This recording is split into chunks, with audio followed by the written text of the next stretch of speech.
Alright everybody, we're about to go on a ghost tour and we're taking a hearse. We're in Savannah, Georgia, and we can't wait to jump in the hearse. We're going to jump in the hearse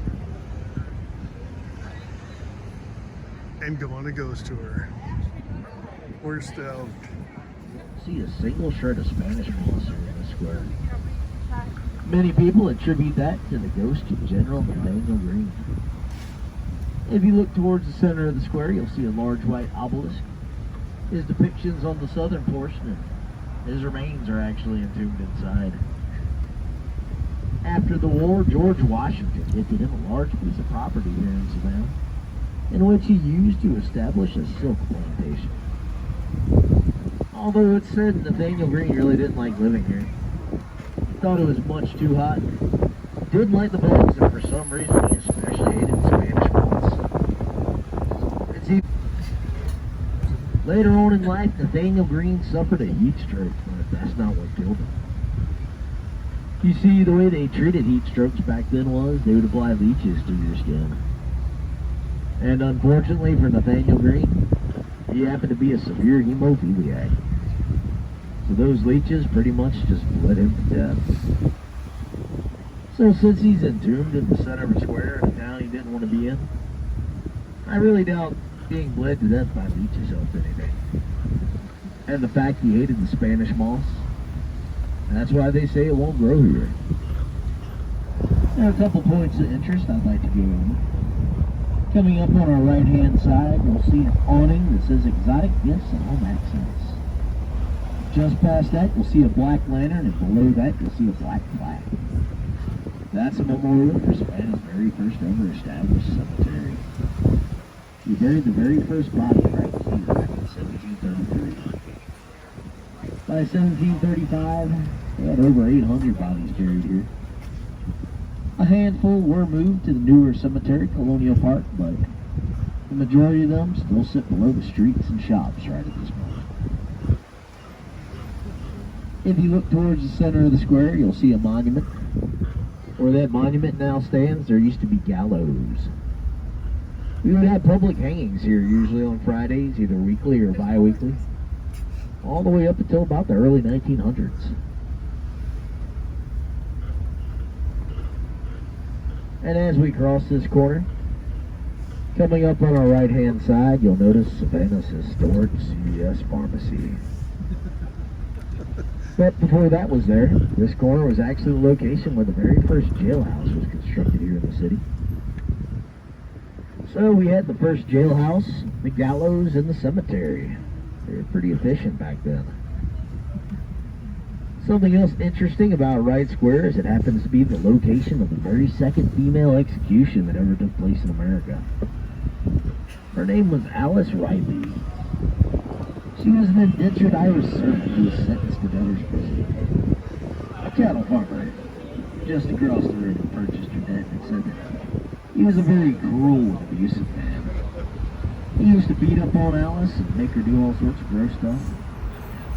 Well, one evening while assisting him with a bath, she got tired of all that. She strangled him to death with a bedsheet.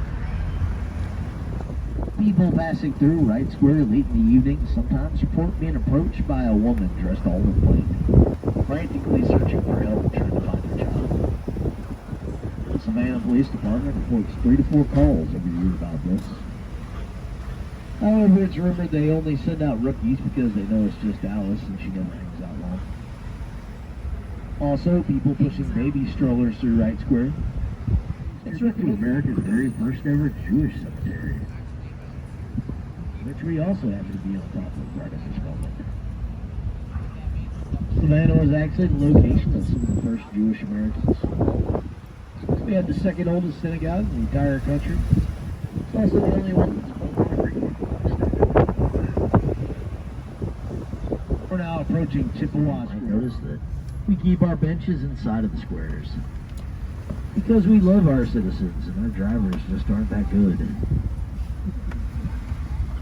On our right-hand side, you'll see a brick building with black shutters, a black door, and a black sign that says the Foley House.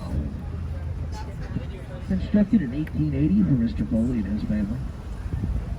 He is a very wealthy businessman here in the city. Right on the street was Mrs. Foley. She kind of had a thing going on with the handyman around the house. One day, Mr. Foley just disappeared. People could not find him anywhere. After so much time, Mrs. Foley, she moved away, leaving the Foley house unoccupied for nearly 50 years until 1961. It was then purchased by another family. They were doing some much-needed remodeling on the home when they happened across a brick wall in one of the bedrooms. And it was obviously not part of the original building.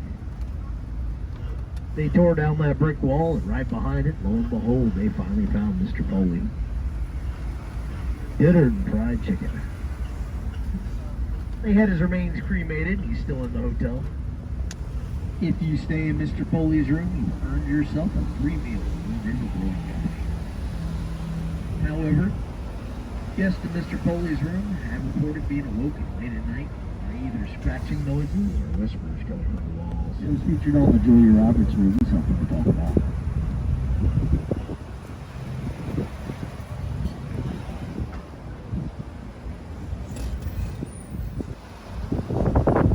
Most haunted house in Savannah. Said to be one of the top 10 most haunted places in America.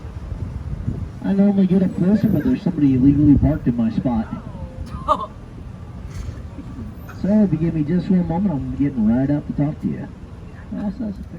We got another point of interest in this square. This building directly in front of us is the Green Belgium House. Near the end of the Civil War, after General Sherman burned down the city of Atlanta, and every other city on its infamous march to the sea. When he finally arrived here at the coast, that's the house he made his headquarters and residence. There's a lovely story about how when he arrived here, it was so close to Christmas.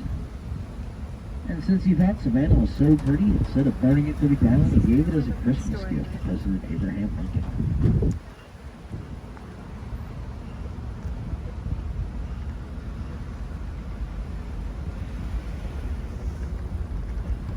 So, question. Has anyone up there either read the book or watched the movie Midnight Never saw it. Okay. Well, it was a New York Times best-selling non-fiction novel for nearly 270 weeks in a row. About real-life events that took place just ahead of us in Monterey Square.